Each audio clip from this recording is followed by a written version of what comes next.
ini adalah momen yang tepat untuk kita juga mengenang bagaimana perjuangan para dokter dalam merawat bangsa pada saat kolonialisme masih mencengkeram negeri ini. Nah, seperti yang ditulis oleh Profesor Hans dalam bukunya Merawat Bangsa, dalam sejarah Indonesia, dokter dikenal sebagai salah satu penggerak utama munculnya nasionalisme melawan penjajah.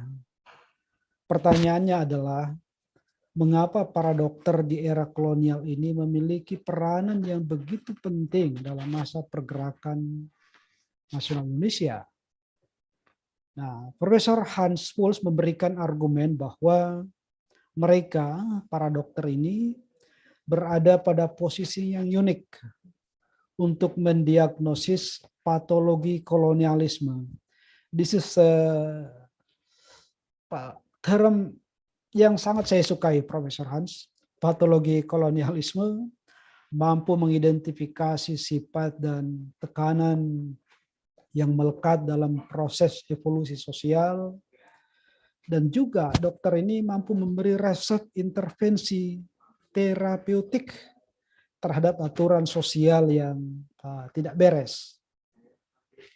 Nah, terbentuknya jaringan pendidikan ini, kata Profesor Hans, khususnya di ilmu kedokteran, justru melahirkan paham baru di kalangan Bumi Putra, yang ditandai dengan terbukanya pikiran masyarakat Bumi Putra, telah membuka wawasan yang luas, membuka wacana, dan sebuah kesadaran tentang bangsa penjajah dan yang terjajah. Nah, para peserta webinar yang saya hormati, saya kira dalam posisi inilah pentingnya diskusi kita pada sore ini, karena kalau kita baca bukunya Profesor Hans yang sangat menarik itu, kita melihat bahwa Profesor Hans tidak hanya menyajikan data tentang peran penting para dokter Indonesia, tapi juga mematahkan sebuah fakta yang menyatakan bahwa dokter pada era kolonial itu menjadi alat kolonialisme.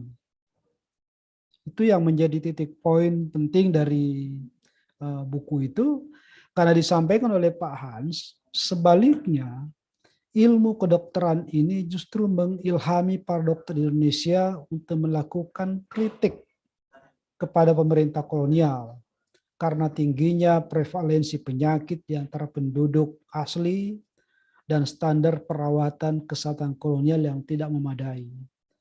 Dan kita tahu bahwa di awal abad ke-19, awal abad ke-20 maksud saya, wabah kolera, malaria, dan segala macam itu, wabah pes, melanda banyak kota di Indonesia, ya termasuk Surabaya misalnya, sehingga memakan korban yang begitu banyak. Sehingga kalau kita lihat angka statistik penduduk pada tahun 1920, terjadi penurunan jumlah penduduk yang sangat signifikan di Surabaya misalnya. Yang ini salah satu diakibatkan oleh pandemi pada masa itu.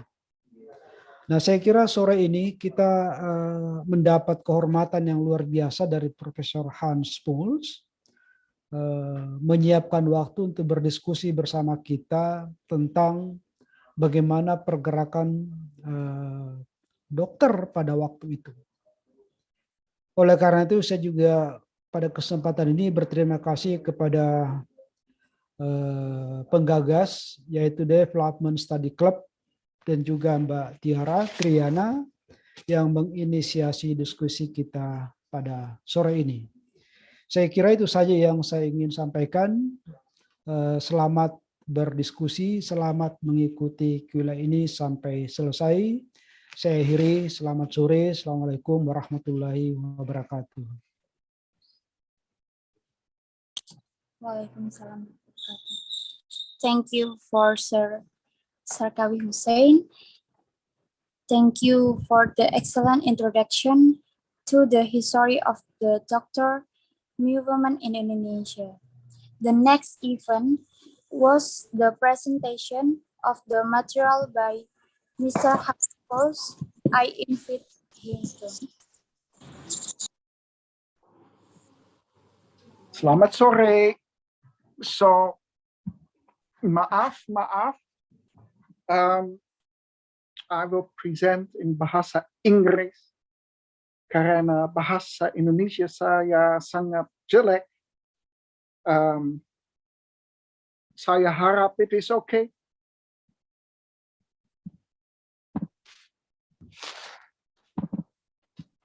Oke, Sejarah Pergerakan Dokter di Indonesia. Thank you very much, Department of History at Universitas Erlangga. Thank you very much, Sarkawi, for the introduction, and Triara for being the master of ceremony. The book indeed is published in English, sangat mahal, but then there is a version in Bahasa Indonesia, which is not so expensive. In the book, I discuss the relationship between medicine, colonialism, and decolonization. And historians of medicine have commented quite a bit that medicine was a tool of empire. Why? Well, medicine, first of all, was used to keep soldiers healthy. You cannot have an empire without military control. Medicine was made available to Indonesian people if they had contagious diseases, because it could affect the Dutch colonial power. Then it was made available to Indonesian workers on plantations, specifically in the Delhi area. And then there is this colonial ideology that I discussed extensively elsewhere, the myth of the lazy native.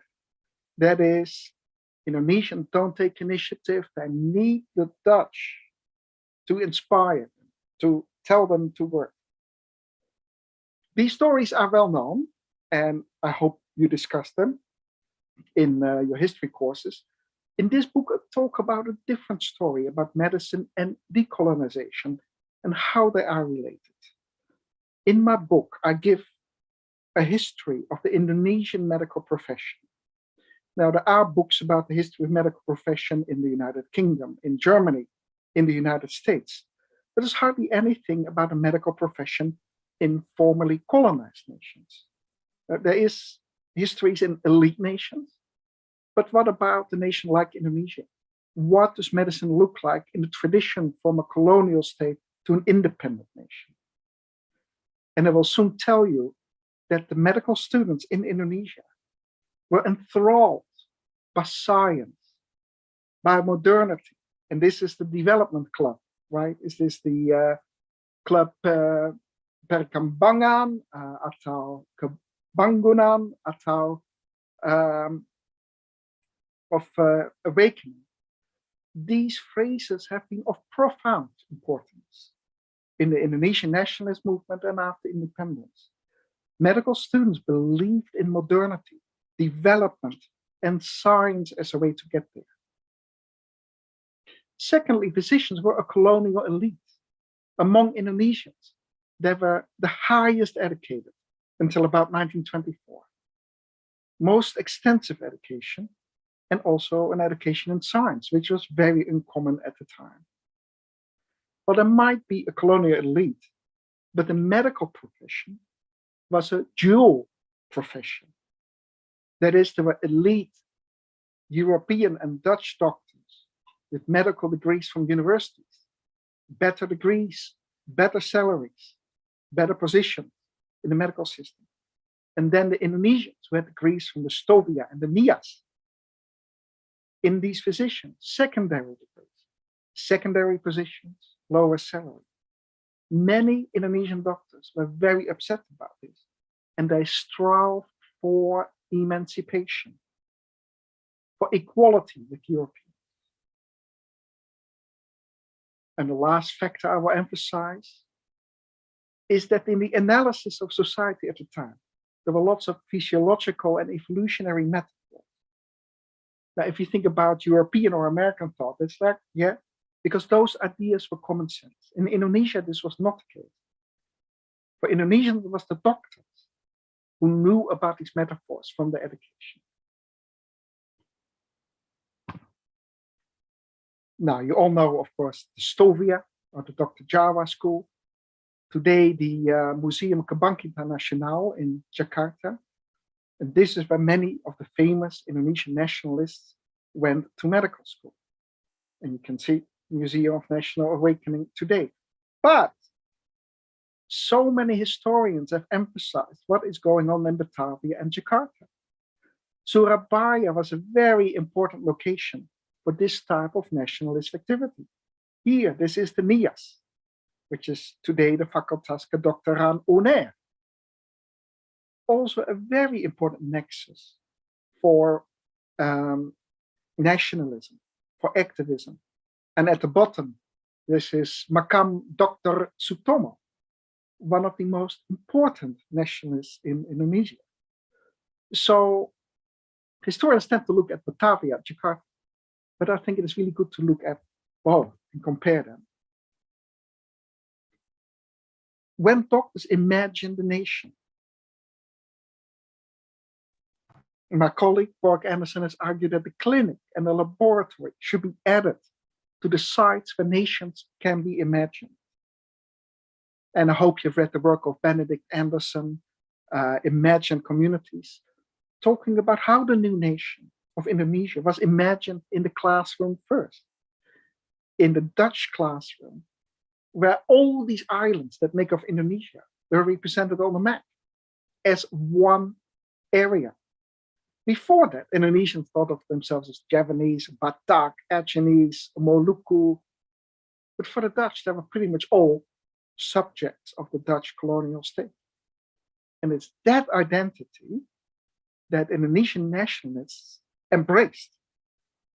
And they created a new type of identity, that of Indonesia. This is why the Youth Pledge is so important, to create a new type of identity. And one can call this national awakening. When Indonesians think about the history of the nation, they talk a lot about the Pemuda, struggle, Battle of Surabaya, Pahlawan Nasional. Now, they are probably all important, but I want to talk about medical students and physicians. And they have not received the interest they deserve. The Stovia has been named the site of Indonesia's national awakening with the founding of Budi Utomo on 20th of May 1908. It has been called the first nationalist movement in the Indies, out of which all the others grew. That's a bit of an exaggeration. And this is a story that was solidified in 1948, when Sukarno and Hatta were thinking about the shape of the future nation. Nonetheless, it is an indication of what is going on about a very small group of Indonesians who received an advanced education. The Dutch thought education was very important, but they didn't spend a lot of money on it. And there was education for normal Indonesians, often in Bahasa or Javanese. A very small group also received education at Dutch schools. And they were the ones that started thinking about the nature of colonial society. So we need to think about this group standing in between two cultures that were a very important motor of the revolution. What did medical education look like around 1900? Now, before, it was so small. It was a minimal medical school. It didn't have a big budget. It didn't have lots of material. But then in the 1890s, Christian Eijkman comes as director. He has a special task from the Dutch government to investigate the causes of beriberi, because it caused lots of victims in the army and on plantation workers. He was one of the best medical scientists in the Netherlands. So he brought with him the latest medical equipment to the Indies. And he made that available to the medical students after hours. During the day, scientists did their research. After hours, the students could use it. So at that point, it becomes a pretty impressive medical school. And Eijkman expected to find that beriberi is a contagious disease, since that was the fashion at the time. It turns out to be a nutritional deficiency, and he won a Nobel Prize for his work in 1912. 29. Now, these medical students are in between cultures. They are, of course, Indonesian, or Javanese, or Maluku, or Minahasa.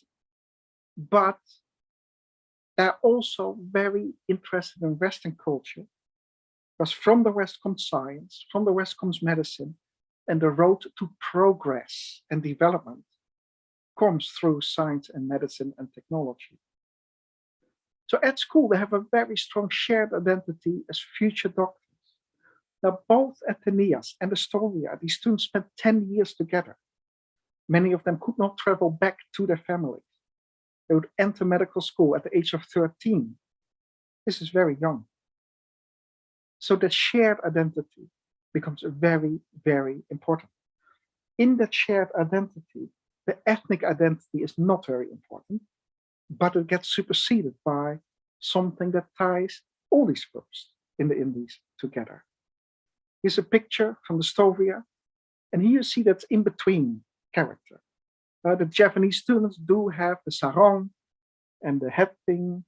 I think this student here might be from Sumatra. Here you can see that some students are very young. So they were both Western and their ethnic clothing, indicating that they're somewhere in between.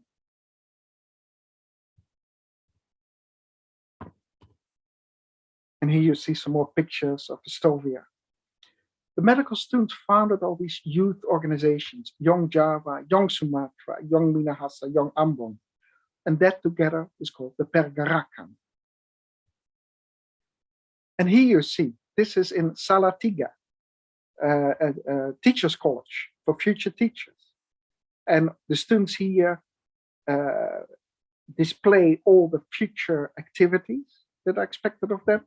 But see, they read the newspaper, Young Java, of the youth movement that was founded and run by the medical students. So what do they believe in and what motivates them? A strong belief in science, medicine, progress and development. Future-oriented. The central role of science and medicine in improvement of the life of Indonesians.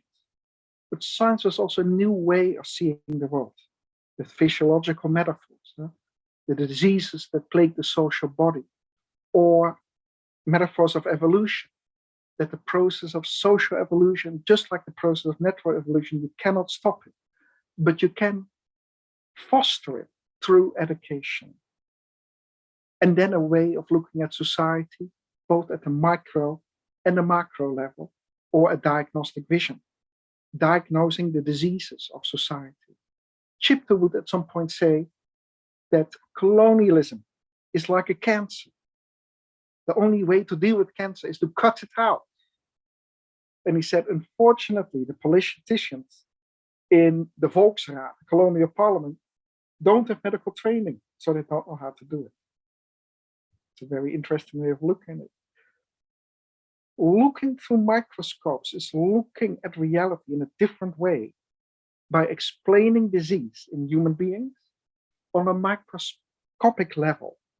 Here are you seeing a whole bunch of medical students at the NIAS in Surabaya. And you could only look through microscopes if you put them in the sunshine, because then you can catch the sunlight. Here are some students in Jakarta, and then they brought the microscope out to the field as a form of education. This is an education to tell people about hookworm disease, and hookworms that live in your stomach and intestines you cannot see with the naked eye, but the microscope you can. Second factor is the medical profession in the colonial society. And here the identity of these medical students and doctors is in between two cultures, being both Indonesian and Western, is a very important part. The colonial administration had promised them, you will be rewarded on the basis of your education. Race, ethnicity will not play a role, but this did not work out. So this made physicians, Indonesian physicians, obsessed about the nature of colonial society. Initially, They fought very hard for emancipation. They wanted to be equal to European physicians. But at some point they realized that this inequality between white and brown, between European and Indonesian, was not just something that happened to doctors, it was just part of the way colonial society was organized. Once they realized it, then they joined the nationalist movement.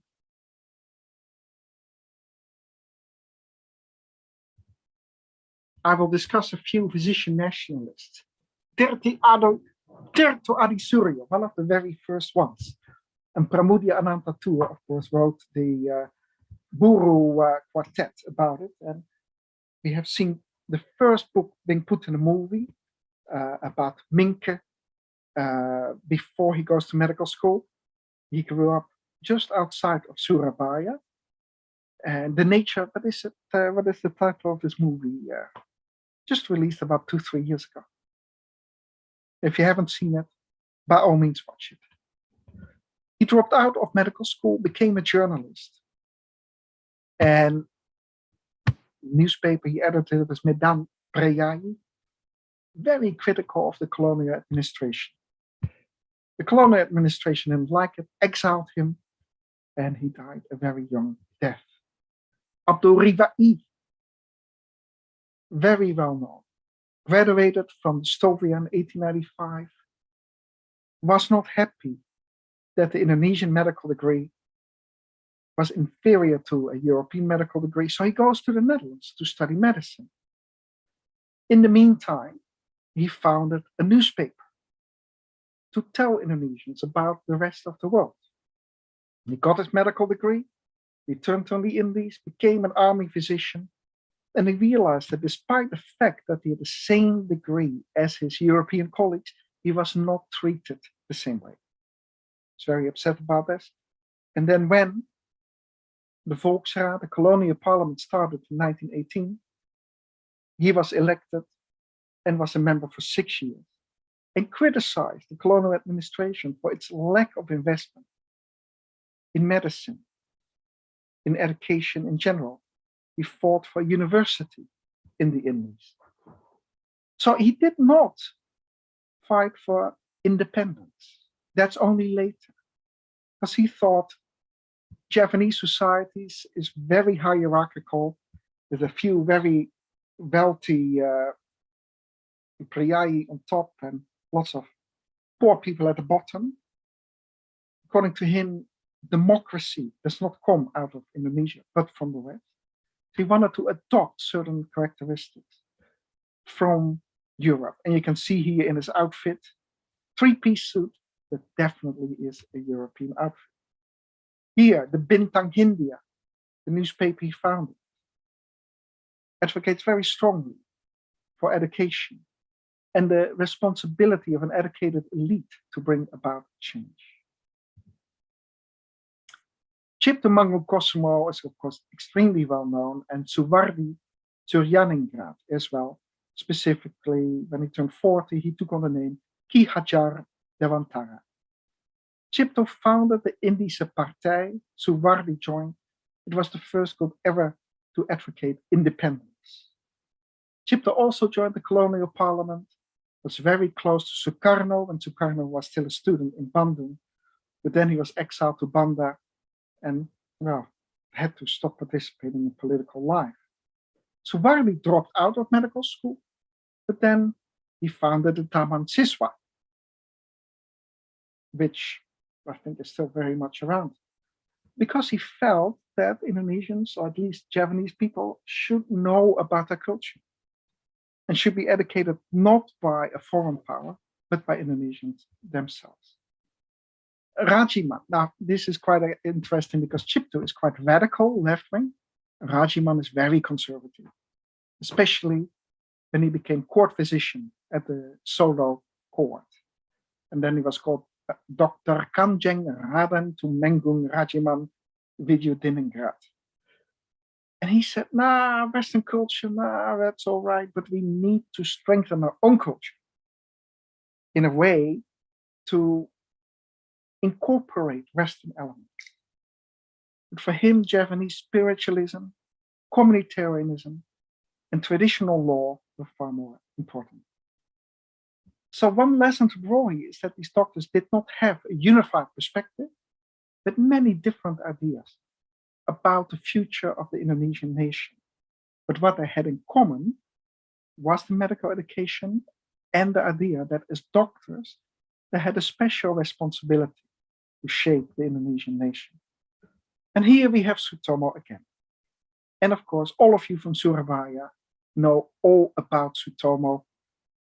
He's considered a moderate nationalist because many other nationalists thought in the 1920s to go on strike or to protest didn't make much of a difference because the colonial administration became very repressive. Following Muhammad Hatta, with very much the same ideas, he organized a study club. And I think the development club might be an offshoot of the study club, right? With the idea, we need to educate ourselves. We can ask the colonial administration for more hospitals, more schools, more clinics, and then just wait. No, what we need to do is we need to do it ourselves. And that's what he did. In Sutomo's Pendidikan, lots of stuff like hospitals, shops, agricultural cooperatives were founded to benefit Indonesians. And after Sutomo's study club, we get a Bandung study club that Cipto and Sukarno were part of. Sutomo married a Dutch nurse who suffered from tuberculosis. So she lived up in Lawang, where it's not so hot, and he would visit her often during the weekend. The last nationalist I will discuss is Abdul Rashid from the Minangkabau, member of colonial parliament for 10 years, became the president of the Indonesian Association of Physicians in the late 30s, and revived the association and made it quite successful. He liked the initiatives of the Rockefeller Foundation in Indonesia. They sought for ways of providing medical care to all Indonesians. Before that, most medical care was provided in hospitals. And there, of course, in the major urban centers, in the cities. And they could only treat a small number of people. The Rockefeller said, let's have small, modest clinics, focusing on the common diseases, providing medicine to mothers and children, for example. And that ideal, he thought, as the best way of realizing medical care for everybody. So this is a kind of medical nationalism. Now, unfortunately, he was very close to the Japanese, and that's probably the reason he was forgotten. The Association of Indian Physicians was founded in 1910 at the Stovia. Sutomo was an important part of it, and they strove to improve the social position of Indian physicians. Rifai was their representative in the colonial parliament. There was one Indonesian physician in the colonial parliament at any time until 1942, and sometimes there were even 3 at the same time. This association tried to improve the fate of physicians by writing polite letters to the colonial administration. It had no effect. Then in 1919, they threatened a strike. Most graduates of the Soviet engineers were employed by the colonial administration. And they said, we'll just stop working. Because they wanted to have higher wages. And they wanted to end this dualism in the medical profession. At the very last moment, the colonial administration gave them a significant increase in their wages. So immediately they called off the strike, and they looked a bit silly. But nonetheless, it showed that this association of physicians became more radical and more political. And that stayed the same. And then I come back to Rashid. Health for all Indonesians, break with the hospital model. He really hoped that jamu, Indonesian herbal medicine, would make a difference. Why? It's very cheap. It's everywhere. And it's really Indonesian. So ideally, Indonesians would not depend on imported medicines, but on its own medicine. And the same thing we saw during COVID. when the idea was, no, we should not import vaccines, we should make our own. Didn't quite work out, but the idea is very similar. Why would physicians become interested in politics? An important inspiration was Rudolf Virchow, who basically said, medicine is a social science, it's politics by other means.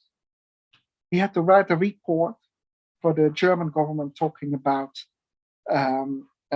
famine and pandemic in Silesia, an area of Poland under German control. And he didn't say, oh, we need more medicines or more students. He said, the political situation needs to change. Because these Polish people who live there, they cannot speak their own language at school. They don't have the same access to jobs. There's poverty. So the solution is political. And of course, these ideas also became quite common among the medical students and the physicians in Indonesia, because quite a bit of the problems, the health problems of Indonesians, were related to poverty, by very poor wages, by working conditions that were not very good, for sugar factories that were taking over all the plots of land for which they were forced to work. Physicians ideally should have a holistic perspective on the health of people. Yes, germs are very important. Poverty is also very important. So, but that progressivism became part of medicine. Then we have the Bacteriological Revolution with Pasteur and Koch, finding about microbes, viruses. So at that point, the causes for malaria, smallpox, cholera were established. It was found out that malaria spreads through mosquitoes, as does the plague. So at that point, there's an enormous optimism about science. These problems that are very common in colonial Indonesia could be solved. And there's a special role for experts and knowledge in shaping society. Another element why physicians might be interested in politics is that many students at the medical school came from relatively well-to-do families, but in the clinics they would encounter real patients who suffer from poverty, malnutrition, or sometimes abuse by colonial officials. Because by seeing patients, doctors have an insight in everyday life. Then there are the medical metaphors that I've mentioned. Looking at medicine, or looking at society as a social body that would suffer from disease, from cancer, or the whole metaphor of evolution, social evolution, development, progress. These are all metaphors that come from Darwin's theory of evolution. And then there is this medical way of thinking, identifying pathology, diagnosing social problems. Then there are two approaches in medicine. There is, of course, curing individuals, but also public health, looking at the big picture, health beyond the individual. Very common in the Dutch East Indies. For example, establishing sewers, providing fresh drinking water, were investments that would vastly improve human health, much better than by treating individual patients. So many Indonesian doctors joined city councils to advocate for exactly that. Now, Semarang was the most successful in having fresh drinking water for everybody. Surabaya did okay, and Batavia they thought it was too expensive. So when the cholera comes around, Semarang and Surabaya are skipped, but in Batavia they have it. When you undergo a medical education together, the bonds of solidarity between the medical students are very strong. And this is how they experience the new nation. And Ben Anderson talks about this in Imagined Communities. Looking at the map on the wall, they could see what their new nation looked like. But also because there were students from all ethnic groups, they had to speak Dutch to each other in order to communicate. So it's a language of the colonizer that ties them together in a single identity. And then, of course, there is this whole thing about two-tier medicine or dualism in medicine, that Indonesian physicians receive secondary positions, low wages, even though they're intellectually and socially the closest to Europeans. And that upsets them, and they try to diminish that. So this paradoxical social position, you're almost like the Europeans, but not quite. You're not treated equally. Because Dutch medical degrees are so much better, or considered so much better than the local ones. So all these reasons motivated the medical students and the doctors to become part of this nationalist movement. Medicine is also seen as a way of nation building, to bring about, and this Abdul Rashid was talking about, but also Sukarno. Negara, what is it? Orang Sehat Negara Kuat, a strong people, strong nation. Healthy people, strong nation. Was Sukarno's slogan. So medicine here inspires decolonization. Medicine becomes part of nation building. Now, what happens? Let me emphasize a little bit of the NIA story. In Batavia in 1927, the medical academy started, the medical school, giving degrees equivalent to the degrees in the Netherlands. So one goal of emancipation has been accomplished. You can go to medical school in Indonesia and get a full, real medical degree. But at that point, activism in Batavia among medical students stops. They become interested in building a medical career. And they also see that the nationalist calling is to build a medical profession for the independent nation. So one wonders if it's this desire for emancipation that spurs political interest. Because at the NIAS, the degree remains in these physicians, that inferior degree. Activism stays very strong throughout the 30s. Famous example is, of course, Haryo Kecik, Suharyo Patmodevirjo, who talks he wrote his autobiography, I think, 5 or 6 volumes. A part of it has been translated. Student soldiers, he said, at the NIAS, we were still radical. The people in Batavia, they believed in the colonial parliament, the negotiation. We stayed militant. And he participated in the Battle of Surabaya and then chose a military career over a medical career. Another example is Kartosuwirjo. Now, he dropped out of medical school before he, what was his, led this Islamic terror movement. Was it another to Ulama? Or was it a different one? Sorry if I get this wrong. I do not know whether he was inspired by his medical students, but he studied at the NIAS for a while. So to conclude, what motivated these medical students and physicians to participate in the nationalist movement? It was the dream of being modern, the dream of development, and how this could be realized through science and medicine.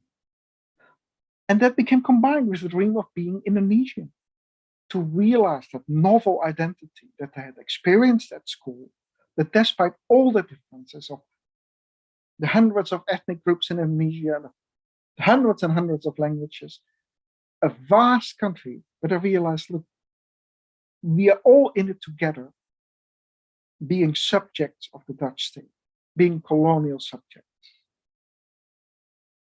They also saw medicine as a vocation, a tool for social advancement for themselves, but also being a doctor made them realize the nature of colonial society in which Indonesians always would be second-class citizens. And then medicine for them became a tool of nation building. What kind of nation? What would bring progress and modernity? Would it be completely westernizing Indonesia, as Cipto would have it, and Rifai, or updating colonial traditional society, as Rajiman? So these are the debates that the physicians participated in. before 1940. So it's this paradoxical position in colonial society, being very well educated, being educated elite, but being treated not as an elite, but as just average Indonesians, that motivated them, this desire for emancipation. So colonial medicine for them becomes nationalist medicine, and then international medicine and global health. And today we, of course, still have the question, the decolonization of medicine. Because, of course, colonial society is gone. But Indonesia and many countries in Asia and Africa and South America are still in an independent situation versus Europe and North America. Things are quite rapidly changing. Japan, Singapore are exceptions. Things are changing all over this world. But nonetheless, as compared to the elite physicians from America, Europe versus Indonesian physicians, there's still this kind of inequality. So what does it take to decolonize medicine today? Well, that's a really good question. And I think people should think about it, but it's not a straightforward answer for that. Here you have that book again. And here we are. Thank you very much for your attention. And we can use the rest of the time to discuss, talk. And if you have some other perspectives from Surabaya about the NIAS, it would be great to discuss them. And of course, all of you have been to the NIAS Museum, right? Straight when you enter that old building, or the Facultas Kedokteran, to the left is quite a large museum that Dr. Agusno collected, Professor Agusno. And it has all these things of student life at the NIAS, political life, that I think, yes, should be investigated. Now, there's one big problem that students in India don't have. Because the students in India today all learn English. But students in Indonesia don't learn Dutch. The writings of so many of the Indonesian nationalists are in Dutch and are very difficult to read. Not quite sure how to overcome that. But yes, I know, this is an additional challenge. Okay, Sarkawi, let's open the floor, let's have discussion.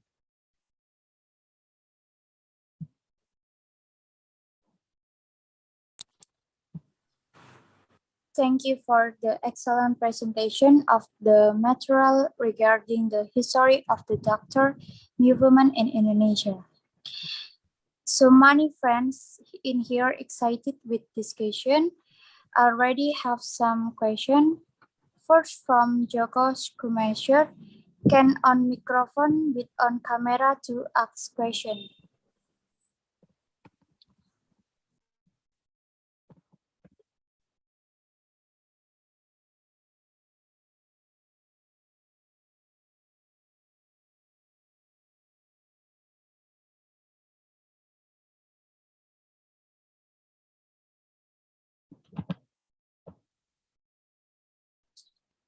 Okay,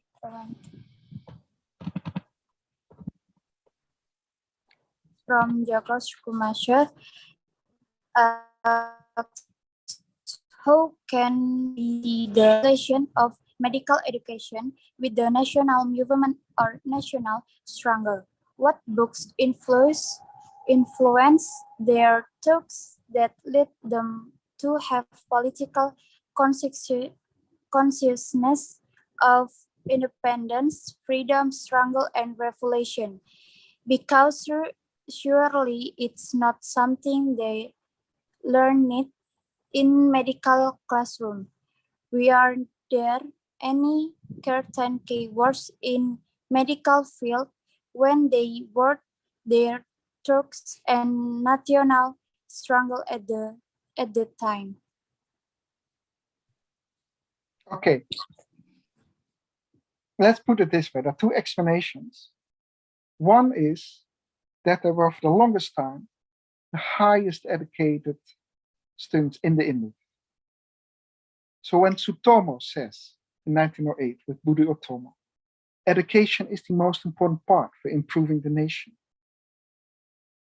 He founded Budi Utomo to bring Japanese high school students at teachers' colleges, all together in their shared goal. One could imagine, had engineering been the most important education at that time, maybe the same thing would have happened in an engineering school. Now, as a matter of fact, in most colonial societies, what kind of education was first organized locally is always medical education. Some historians of science emphasize astronomy and physics as the most important of sciences. Well, they could be most important, but in principle, medicine is far more important because when we get sick, we want to get over it. So most colonial societies invested in medicine first. And this is why medical schools were the highest form of education. And then you see in 1924, we get the technical school in Bandung, the ITB, 1927 or so, the law school in Batavia, etc., etc. So maybe when the law school had been more important, or the technical college, nationalist activity would have started there. In the 1930s, the law school in Batavia became quite important in the nationalist movement. And Pramudya always says in India, it's the lawyers who rose up, and in Indonesia, it was the doctors. And partly this is the level of education, but partly also is the way of thinking that was very common in Western societies, using these metaphors of evolution and of physiology. They could relate to it, they could understand them, because they knew the language, unlike most other Indonesians at the time. Does that start to answer your question?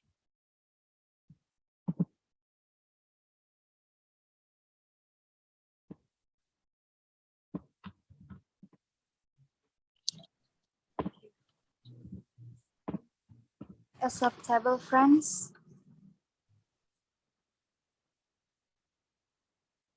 Next question from William Horton. Building on the question of Joko's crewmeasure, a common and continuing question. Future doctor would certainly learn about the theory of evolution which links to national idea. But what other subjects were studied in school? Yeah, good question. The biggest problem of medical education in a tropical country is dissection. Because in Europe in the winter, you have a corpse and you can take a month to take it apart. In Batavia, if there was a corpse available, you had 3 or 4 days before it started to decompose. So there are anecdotes from the medical education in the 19th century. And once there was a body available, all the other lessons were stopped, and everybody would go to the dissection room, and they would, as quickly as possible, dissect the body before the stench became too difficult. And of course, what we do right now is we put it in cold storage. Well, cold storage, of course, was not available in colonial times. In 1910s or so, we got ice factories that would deliver blocks of ice at your home.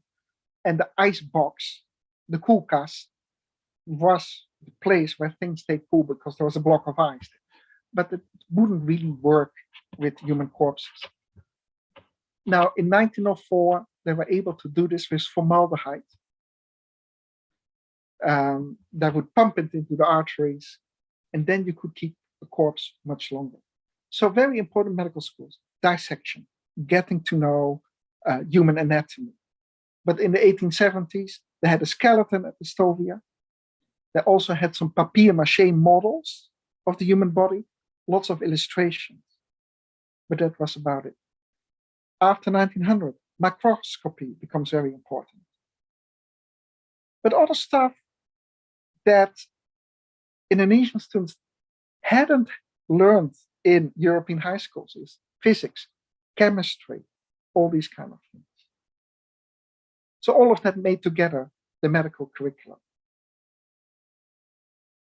Brad, did I start to answer that question? There's of course so much more to be said about it. Yes, but now you're getting me excited because I'm trying to remember whose lecture I listened to very recently, talking about how the medical profession was built on slavery and other things in the United States. And I'm assuming that in Indonesia, also all of these corpses that are dissected are all Indonesians. And would never have a white body that was dissected, which also then could lead into some very strong nationalist sentiments. Except one source of bodies were cases of suspected murder. So if a white person, if there was a suspicion this person is murdered, you need to do a dissection to prove it. So that was one source of white bodies. That didn't happen so often. People who went to the military hospital, which is close to the Museum Kebangkitan Nasional, which is, Rumah Sakit Gatot Subroto, or the old hospital, if the family didn't show up, say, this is our relative, we want to give this person a burial, well, yeah, then the body could be claimed for medical science. This was often really poor. People had been abandoned by the family. So yeah, those were the source of bodies. And then of course you have anthropology. Anthropologists would love always to dig up skulls and bones whenever people were not looking. Yes, and this was not appreciated, no surprise.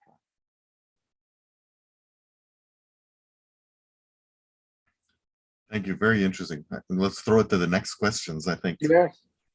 Okay, who's next? Acceptable, friends. Next question. This From is the Farihan Aziri.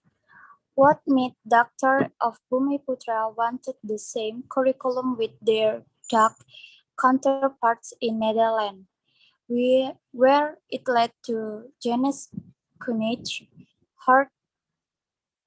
School? Was it only to get the same title with their European counterparts as art scene, or did they need a more advanced curriculum for the indices art scene or inland sea art scene?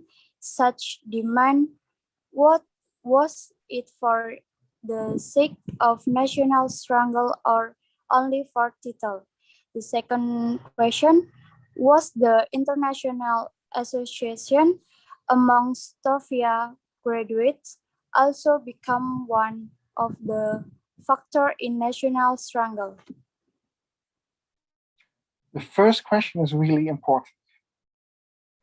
What motivated them? Did they just want to have more money and a better income? Or was their desire for emancipation a protest against inequality? And we see the same debate with women's emancipation. When women say, we want the same wage for the same job. Some people say, they just want more money. And others say, no, this desire for equality, for emancipation is fully justified. That's quite interesting that the Indonesian doctors with Western medical degrees are not quite as politically active as the doctors from the Stovia and the NIAS. So this suggests that might be that those doctors who had the same degrees, the European degrees, they're like, okay, I am emancipated. I have now an equal wage. So their motivation for emancipation has been fulfilled, and now they just stop doing politics. It's a little bit of both. And for some doctors, with Western medical degrees, they stayed politically active. Others dedicated themselves to educating more Indonesian physicians. So when Indonesia becomes independent, there are enough physicians to assist Indonesians with their medical needs. During the Japanese occupation, but even later, the War of Independence, all doctors go to Yogyakarta and they reorganize medical education there. And they support the Pemuda and the fighters. And that indicates that at least those very elite doctors are still very much committed to independence. But some others just disappear and are happy to practice medicine. So this question is hard to answer by generalization, but needs to be investigated on a case-by-case basis. For some doctors, emancipation and a political motive was important. For others, less so. International students, very important. The students who go to the Netherlands for further study, they get in touch with students from India, other Asian countries, other colonies. And Muhammad Hatta famously participates in the League Against Imperialism. And there they come together and they realize, well, you know, this person from South America, this person from Asia, they're all living in colonial societies and that the differences are not all that outspoken. And this becomes very important in motivating their political action. Secondly, the medical students get in touch, or the doctors, Indonesian doctors, build up contacts with doctors from India, from the Philippines. And then they can compare. Gosh, in the Philippines, there's much more investment in health. In India, they are medical colleges run by Indian people. So they can compare and contrast and they get an idea. Gosh, in the Dutch East Indies, they talk about all the time that health is very important for them. But isn't that funny? They don't spend any money on it. So those international associations are indeed very important.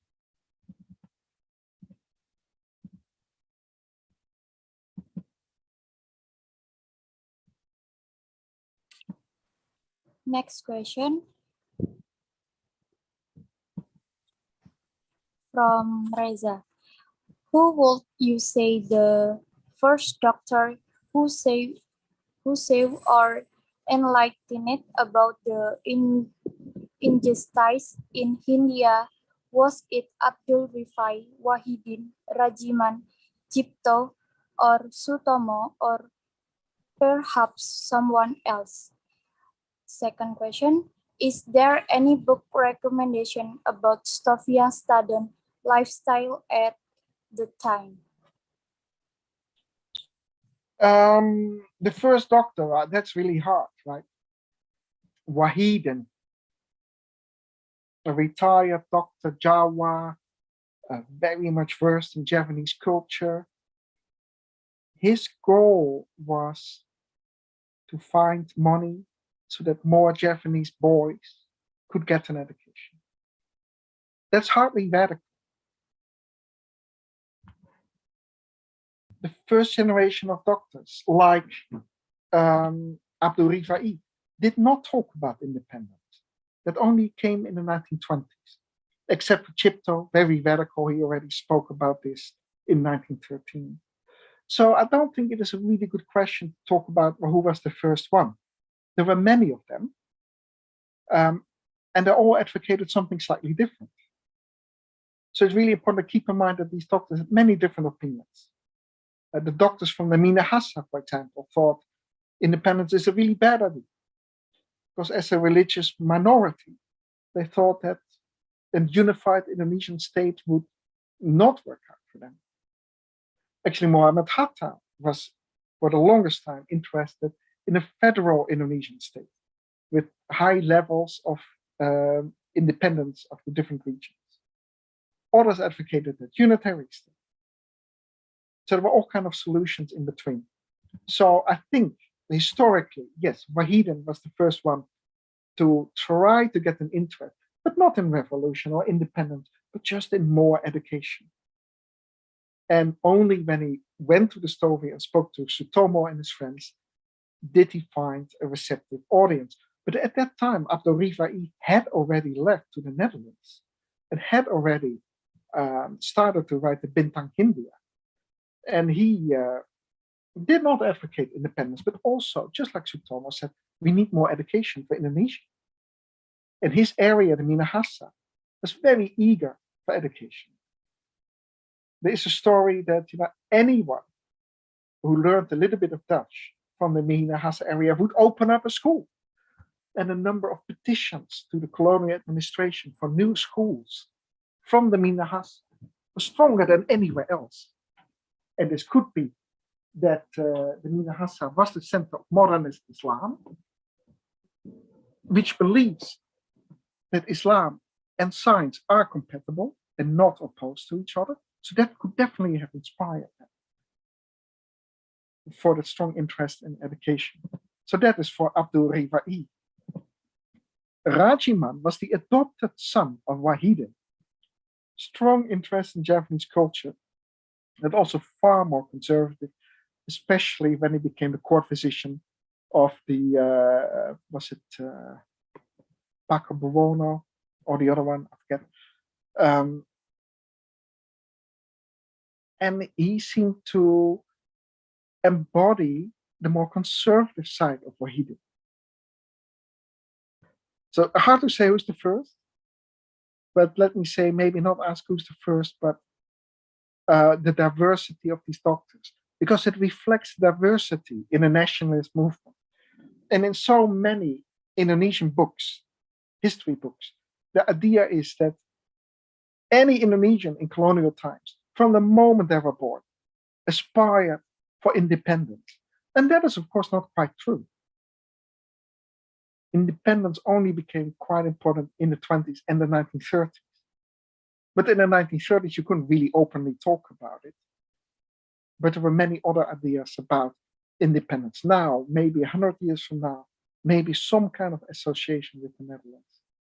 A strong regional autonomy, no strong regional autonomy.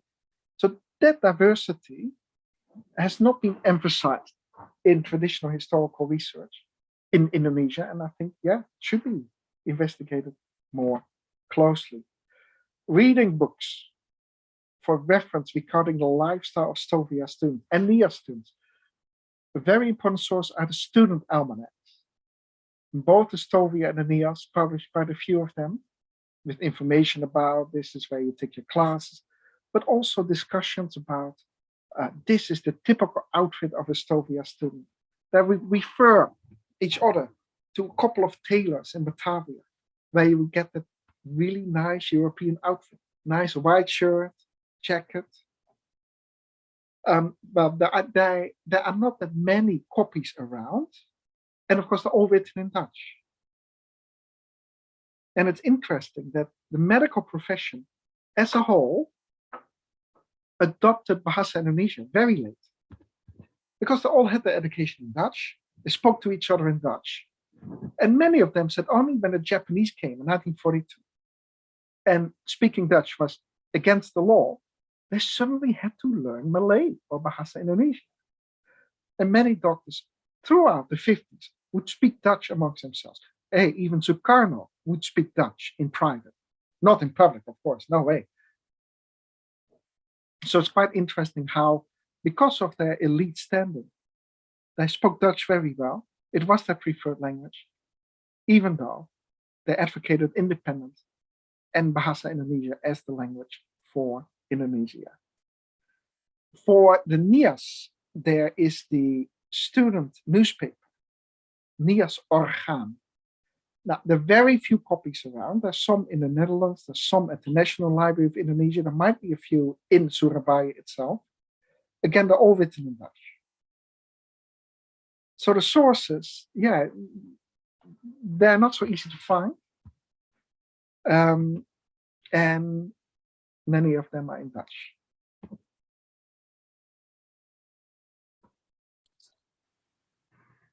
The next question from Muhammad Isman Yusuf. What is the difference between Stovia and NIAS graduate in Indonesian national struggle? Well, the Stovia is older. So it started to become active earlier. But the Stovia closes in 1927. It no longer accepts new students because the medical school or the medical academy opens. And that means that the Indonesian doctors, the center of activity moves to Surabaya, where Sutomo remains very active, building clinics, agricultural cooperative shops, which has been underemphasized also, I think, in Indonesian history, because it's all about battle and protest. But during the 1930s, doing activities like Sutomo was far more important and would help people in Indonesia much more. The NIAS kept producing periodicals, and the students kept being active politically. Sutopo, a teacher in dermatology at the NIAS, stayed very important and remained politically engaged. And just before the Battle of Surabaya, they took all the patients from the hospitals in Surabaya to Malang, to the new hospital. So the differences, Stovia was earlier, was active earlier, and some of the very big names like Cipto Mangunkusumo came out of Stovia. Partly it is also that historians have not looked at the NIAS in the same way. The NIAS remained active in the 1930s. There were many more women students, not the case in Batavia. Also a whole bunch of Chinese Indonesian students. So I think, yes, Sarkawi, get your students to look at that. Now, fortunately, a friend of mine said, oh, my uncle went to the NIAS in 1942, and of course then Japanese occupation, it stopped. And then in 1949 goes to Gajah Mada. And his friend interviewed this person. This person is no longer alive. But this was my last chance to talk to someone who had been to the NIAS.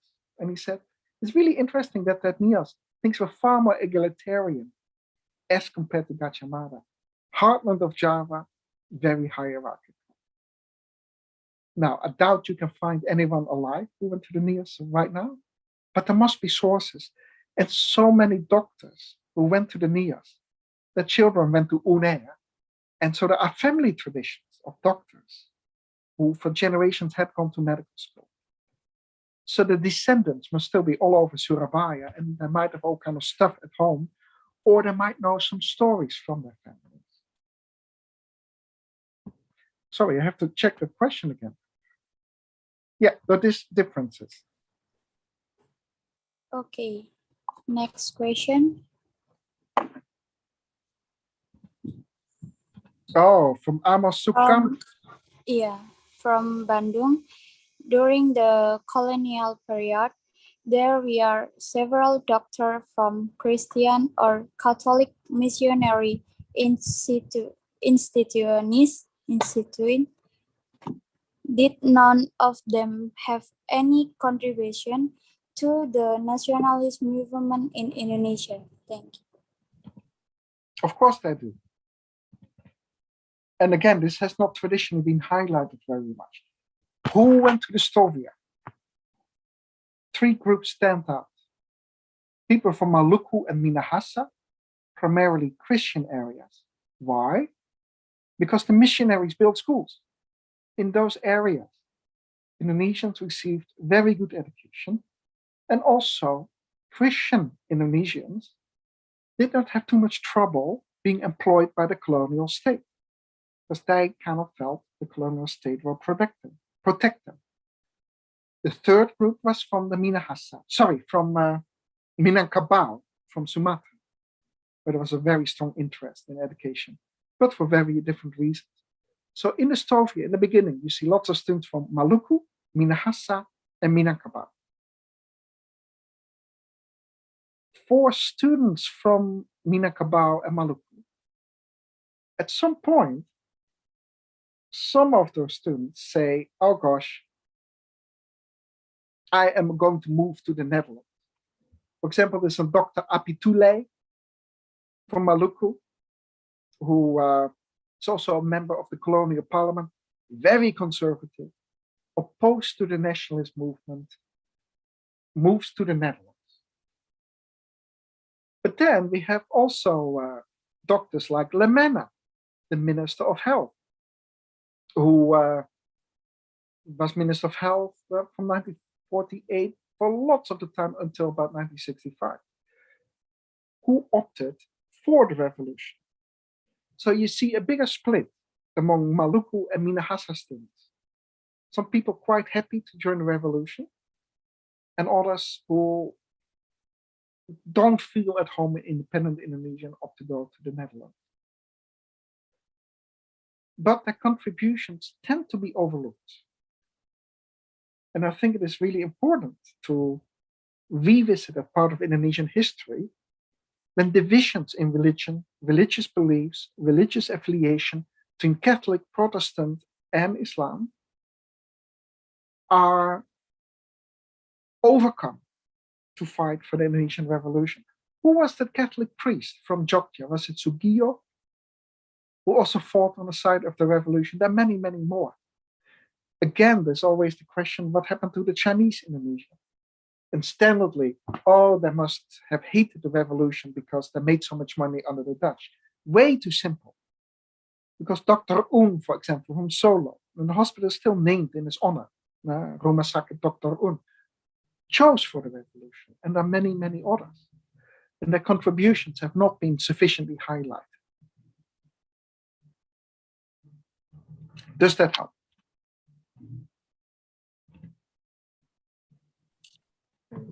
Next question from Xiao Lim from YouTube. I have two questions. First, how did doctor in the past become a prestigious profession in Indonesia? In 1980, doctor became government workers, PNS, without test. In 1990, doctor must take test to become PNS. Then in 2000, doctor hardly get jobs. Then 2010, doctor isn't special anymore. This leads to my second question. Does this mean today doctors are worse than the doctor in the past? The doctors are worse, as in the quality of the medical care they provide is not as good as it used to be? Is that the question? Yes. Okay. Now, in my book, I talk a little bit about what happened to the medical profession after independence. And you see a very interesting shift. First of all, there were nationalist doctors against the colonial state. And after independence, they become national doctors working for the colonial state. And at that point, most Indonesian doctors give up political activism. After all, if you work for the state, you cannot really do that. And also, under the Sukarno era, it was really good to be pianist because you got your allocation of rice, of food. It provided additional protection. Well, that has changed over time. Under Suharto, of course, doctors could not be politically active because nobody could be, except when it was time for elections and everybody could vote for Golkar. In 1950, there were about 600 doctors in Indonesia. So doctors had high status because there were so few of them. So they organized, first of all, to have more medical schools. The doctors would fly around from medical school to educate a sufficient number of physicians. And it took quite some time before Indonesia had sufficient physicians. Under Suharto, lots of American money came in and developmental aid. The Puskesmas system was established and the number of doctors increased. But we see some rather dramatic changes. First of all, going to medical school now is expensive. It used to be free, but then you had the obligation to work in a remote area for 3 years, because before you could establish yourself as a physician. And indeed, right now, being a doctor is not as prestigious as it used to be. Also, the ability of doctors to make a lot of money is limited. Some doctors are really good at it, but for most doctors are not poor in Indonesia, but they're not super wealthy either. And this all has to do with the number of doctors, the status of doctors, how much they're being paid through BPJS or other means, a lots of variety of factors. So it's very difficult to draw a straight line, let's say, from Budi Utomo, colonial times, the times after independence, up until today. But it would be quite interesting to look at this. We call this either medical history or medical sociology, all these changes in the medical profession. Also, we see very interestingly that up until, let's say, 1970, medicine was all male. And now, most physicians are female. Medical schools are probably about 70–80% female. Why this change? Do men think it is better to pursue a career in a different area? I think these are really interesting questions to investigate, but I don't quite have an answer just now. Okay, next question from Broto. Did doctors in the colonial era have the Hippocratic Oath? This is not part of the Japanese profession. I think, could it be related to the decision to just practice medicine and not get involved in politics? Sorry, was this the question from Broto or? Oh, yes. From me. Yes. I know. Hippocratic Oath, this is a good question. I'm not sure, actually. But I think all doctors implicitly have some type of Hippocratic Oath that they work for the welfare of their patients. Now, I think under Japanese times, the emphasis was very strongly on building a healthy state, working on public health. And yeah, this could mean at times investing more in public health, in preventive measures, rather than taking care of individual patients. And I think for all physicians, there is this balance, right? You can spend all your time treating individual patients. Patients will be very grateful, but investment in public health, like sewers, like fresh drinking water, like vaccinations against COVID, are far more effective.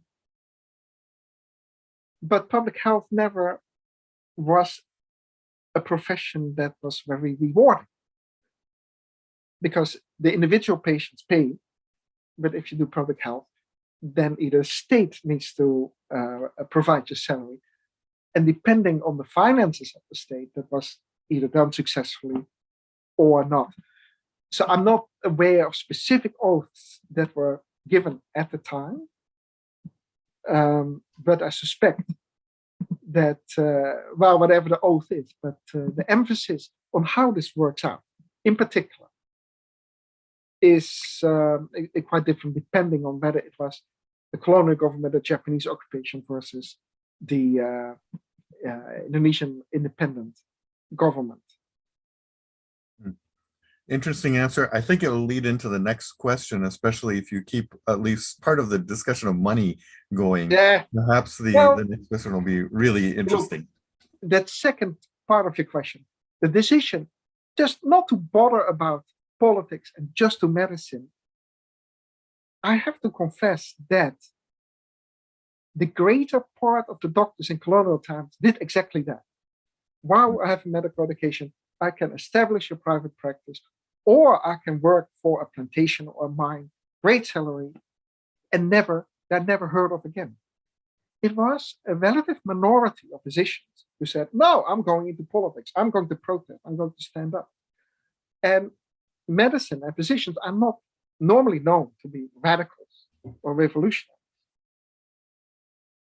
And yeah, I guess, okay, I didn't emphasize this in my book very much, but yes, it's a small minority that became so outspoken. Next question, of course. Okay, if you say. Okay, last question from Sabita Faras from Jakarta. Was there a difference in the treatment given by Japanese doctor for each patient based on the class of society at the time of the epidemic in Indonesia around the 19th century? Example includes Europeans, Arabs, and Chinese and natives. That's a very good question. Okay, let me first talk about European physicians. In the 19th century, most physicians were still European and they worked for the state, but their income was very small. But the colonial state said, after 2 o'clock every day, you can have private practice. And then you can make the real money. But that arrangement is still there in Indonesia. The doctors can work for universities or public hospitals, but can also have a private practice in the evening for when they can see private patients who pay more. The problem for most doctors, and this happened also for Indonesian doctors, if you set up a private practice, you rely on patients who can pay. So you rely on Europeans in colonial times, Arabs or wealthy Chinese, and those few Indonesians who can also afford it. And yeah, you treat them differently because if they're paying customers, you have to treat them well. Otherwise, they won't come back. Now, many doctors also saw Indonesians who could not afford the medical care, or Chinese people who could not afford the care. And it really depends on the individual character of a doctor to say, okay, you cannot afford it, but I will give you the same medical care. But at the same time, if such a doctor works in a hospital, a public hospital, then you see, like, what is it, 60, 70, 80 patients who you all have to see in a couple of hours. You cannot possibly give them the same amount of attention because you don't have the time. So it's not always the attitude of doctors that is important here, but also the demand that is there in the hospital, the number of patients that need to be seen. And partly it's also economical. Yes, doctors initially got a pretty low salary, but they could make it up through private practice. So yeah, they didn't have much of a choice. They needed to see these private patients.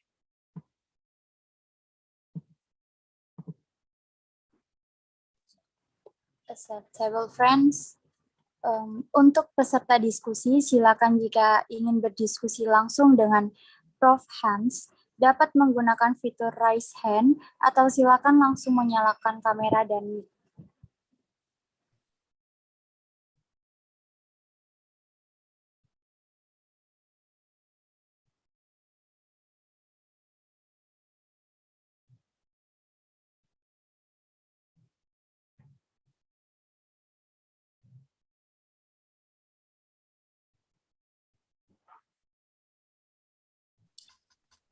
Okay, while we're waiting, if no one has questions, I have another follow-up question on, well, not follow-up, but a question about Rashid. Yeah. Because in your presentation, you jumped around a little bit in time. Yes. And so it was very clear that he, from your presentation, that he became particularly interested in herbal medicines sometime after the strike in 1919. Yeah.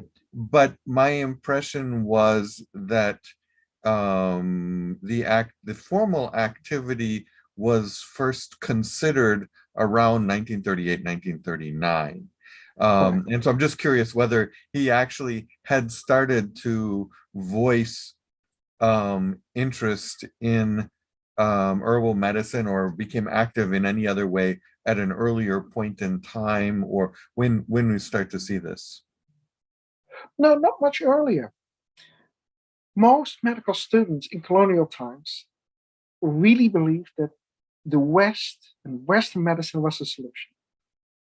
And then you had dukun and you had herbal medicine, and that's old wives' tales, and it's just dangerous. The dukun bayi who'd assist in giving birth didn't know anything about hygiene and were just positively dangerous. So the attitude of Indonesian physicians, let's say before 1938, is pretty much like, hopeless, hopeless.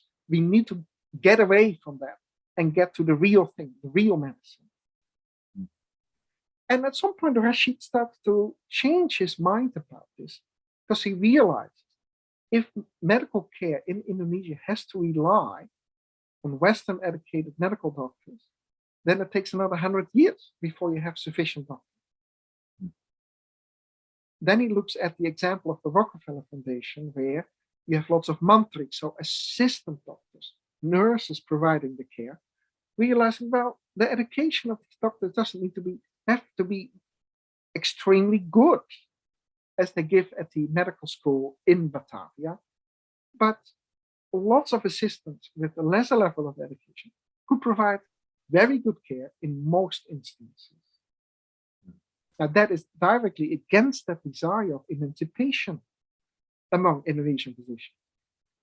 And at one of these congresses that the Association of Indonesian Physicians held in 1938 and 1940, there's an enormous debate about this. Like, no, only doctors can do this. Oh no, the assistants can also do this. You see very different approaches. And it's not fully resolved. But in practice, of course, the mantra is always, all this treatment needs to happen under the supervision of a doctor.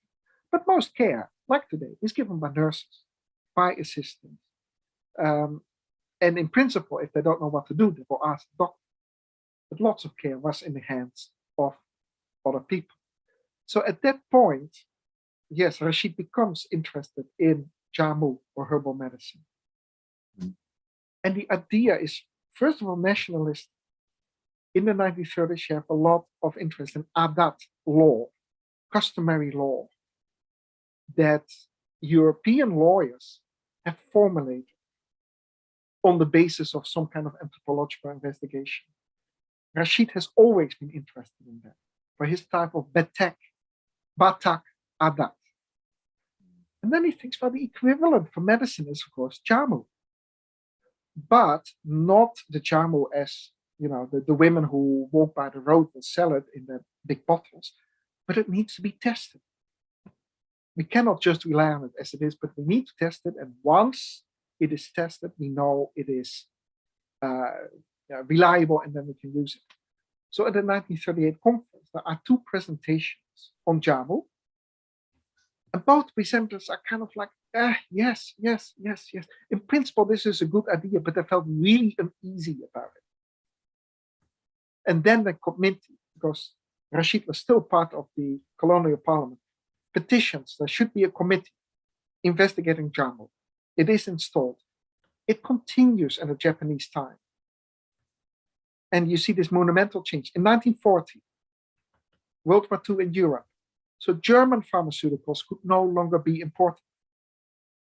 And of course, the German pharmaceuticals were very important in medical care. Very soon after Pearl Harbor, American pharmaceuticals could not be imported because it becomes too dangerous to bring medicines by boat. So at that point, the Indonesians have to rely on what's there. Then we get the problem with the quina or the quinine, because you need to have chemicals to get it, to prepare it. These chemicals run out. And the Japanese army said, whatever we have in quinine, we will take it. So then you get Indonesian doctors writing about traditional herbal medicine, because there was nothing else. And, well, Brad, we need to talk about this a lot more, right? Because the question, was it all that effective? I think the doctors tried to make the best out of a really bad situation. Malaria went rampant during the Japanese occupation because of all the disruption, all the social disruption. Also, malnourishment. that doesn't help either. So I think at that point, yes, they really tried to jammel. After 1950, when the importation of Western medicine started again and penicillin became available, I think interest dropped again. We should definitely talk. I thought 1945 there was a bigger, a quick shift that took place, but I don't have any numbers or any factual things beyond the advertisements that I've seen. So, but that's Okay, a discussion for another day. Yes, yes. Okay, maybe enough of this discussion question. So thank you for the answer that it's so clear and easy to understand by friends. Before closing the discussion this afternoon, I invite Mr. Hans Paul as the author and presenter of the history of the doctor movement in Indonesia to deliver his closing statement. To Mr. Hans Paul, I invite you. A closing statement. Well, there are lots of historians and medical students here. No, sorry, history students here. And I would say there's an opportunity in Surabaya to interview people. No, the first generation of doctors that received the education in the 50s. There must be some still around. Interview these people, talking about what was it like in the early 50s, middle 50s, because there were so few doctors. Medical demand was so enormous. To try to look at the history of the medical profession in independent Indonesia. I myself know very little about it, but I think it would be really interesting to investigate this further. Also, of course, scientists in general. The university employed scientists and other people. I myself have a strong interest, of course, in the mental hospital close to Malang in Lawang. Through archival research and interviews, a lot could be elucidated. So yes, I think it would be great to investigate that. I see a hand by Natalia. Is it still time, to ask a question or?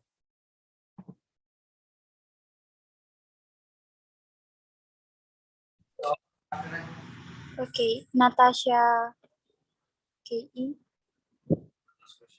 Any question?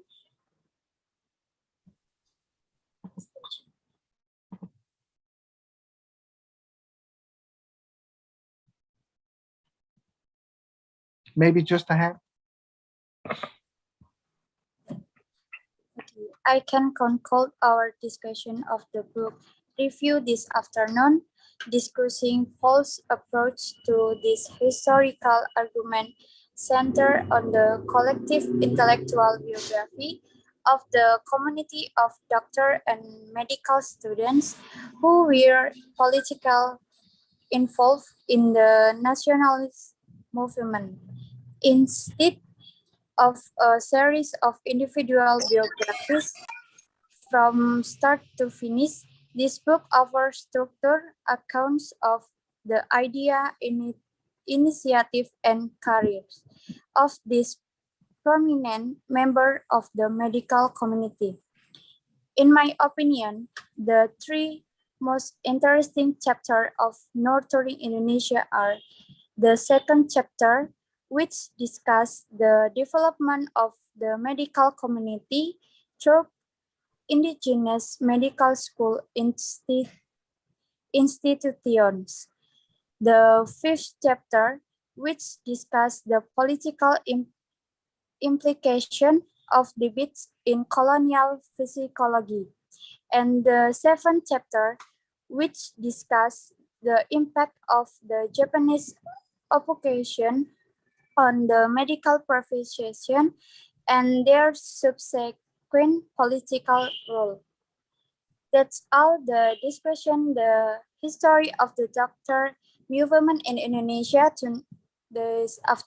afternoon. I say big thank you to Mr. Sarkawi B. Husain and Mr. Hans Paul, who have shared their knowledge with all of us. And thank you also to friends we have taken the time to discuss on this afternoon. I'm Triara Yulia Banobe as the moderator. Say goodbye, more or less apologies. Wassalamualaikum warahmatullahi wabarakatuh. Terima kasih banyak. Sampai jumpa lagi. Thank you very much, Prof. Hans Paul. Terima kasih. Oke, terima kasih, Prof. Hans. Thank you, Professor. Thank you, Prof. Terima kasih. Sama-sama. Thank you, It's a lot. Thank you all. Danke. Terima kasih, Pak Han. Bye, Thank you, Yeni. Prof.